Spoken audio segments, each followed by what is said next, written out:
আমাৰ চামতা ফিল্ডত অহাকালি ভাৰতবৰ্ষৰ গৃহমন্ত্ৰী ডাঙৰীয়া আহিব আৰু তেখেতে আমাৰ 1 বজাত আহি উপস্থিত হ'ব আৰু আমি এই মিটিংখন ভাল হ'ব কাৰণ আমাৰ সমষ্টিৰ সকলো ৰাইজক আমি আহ্বান জনাইছোঁ যাতে সকলোৱে দলে দলে আহি আমাৰ গৃহমন্ত্ৰী ডাঙৰীয়াৰ সভাত যোগদান কৰে আৰু সকলো মানুহ আহিব আৰু ভাল মিটিং এখন হ'ব কালি। আচলতে চামতা ফিল্ডত মেক্সিমাম কেপাচিটি 40,000 মান হ'ব, গতিকে 40,000 ওপৰত মানুহ নধৰে এইখন ফিল্ডত আৰু ইয়াতকৈ ডাঙৰ ফিল্ড নাইও ক'তো, গতিকে আৰু 40,000 মানুহ আমি আশা কৰিছোঁ। হয় হয় না সামগ্ৰিকভাৱে আমাৰ টিহু সমষ্টিত আমাৰ ভাৰতীয় জনতা পাৰ্টিৰ সপক্ষে এতিয়া বৰ্তমান বঁটা বলিছে আৰু সকলো ৰাইজ বহুত উৎসাহিত হৈছে কাৰণ বিগত দিনত যিখিনি হিমন্ত বিশ্ব শৰ্মা ডাঙৰীয়াৰ নেতৃত্বত আমাৰ চৰকাৰে যিখিনি উন্নয়নমূলক কাম কৰিছে এই উন্নয়নমূলক কামৰ কাৰণে ৰাইজ যথেষ্ট সন্তুষ্ট হৈছে আৰু ৰাইজে বিজেপিৰ সপক্ষে ভোটদান কৰাৰ কাৰণে ৰাইজ ওলাই আহিছে আৰু বিজেপিক ভোটদান কৰিব। হয় হয় আমাৰ এই 2-3 দিনৰ ভিতৰত অমিত শ্বাহ ডাঙৰীয়া যোৱাৰ দুদিনৰ ভিতৰত আমাৰ 4টা মণ্ডল কাৰ্যালয় হৈ যাব।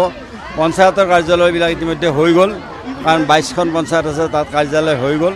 গতিকে আমাৰ সেই কাৰ্যালয়বিলাকৰ পৰা কাম চলিব, প্ৰচাৰৰ কাম চলিব, পোষ্টাৰ বেনাৰ এইবিলাক চব সেইবিলাক কাৰ্যালয়ৰ পৰা চলিব। পোষ্টাৰ বেনাৰ ইতিমধ্যে আহি গৈছে আৰু আমাৰ কৰ্মীসকলে পোষ্টাৰ বেনাৰ এতিয়া লগাব 2 এদিনতে। গতিকে কালি অমিত শ্বাহ ডাঙৰীয়াৰ মিটিঙৰ কাৰণে সকলো ব্যস্ত আছে আজিৰ দিনটোত। গতিকে আপোনালোক সকলোৰে সহযোগিতা বিচাৰিছোঁ, আপোনালোকে যাতে আমাক সহযোগ কৰে আৰু ৰাইজকো আপোনালোকৰ জৰিয়তে আমি আহ্বান জনাইছোঁ আমাৰ টিহু সমষ্টিৰ ৰাইজক যাতে আমাক পদুম ফুলৰ চিনত ভোট দি জয়যুক্ত কৰে, তাৰ কাৰণে মই আপোনালোকৰ জৰিয়তে আহ্বান জনাইছোঁ। নতুন প্ৰজন্মৰ যিখিনি ভোটাৰ আমি তেখেতসকলক আহ্বান জনাইছোঁ যে এখন বিকশিত অসম আৰু আমাৰ এই বিকশিত অসমখন আমি যদি গঢ়িব লাগে, মুখ্যমন্ত্ৰী ডাঙৰীয়াই কোৱা মতে যে 5খন ধনী ৰাজ্যৰ ভিতৰত আমাৰ ৰাজ্যখনো এখন কৰিব লাগিব।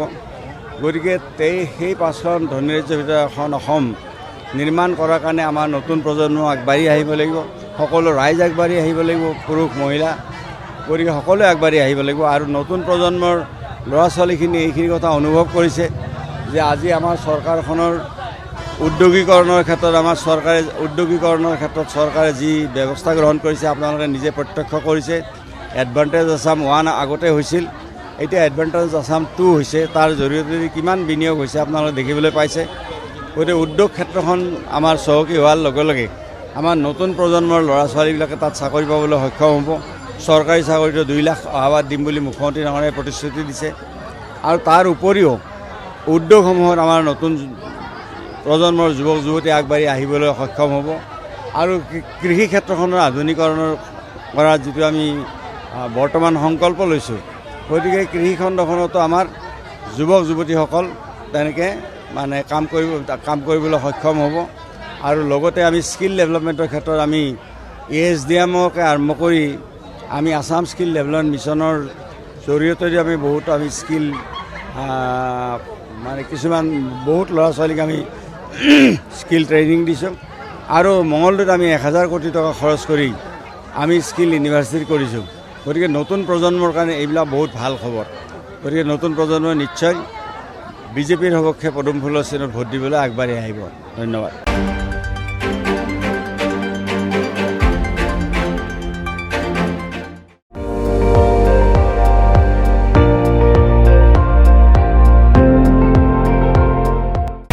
আপুনি চাই আছে ND24, সৰ্বশ্ৰেষ্ঠ নহয় সৰ্বোত্তমৰ দৌৰ।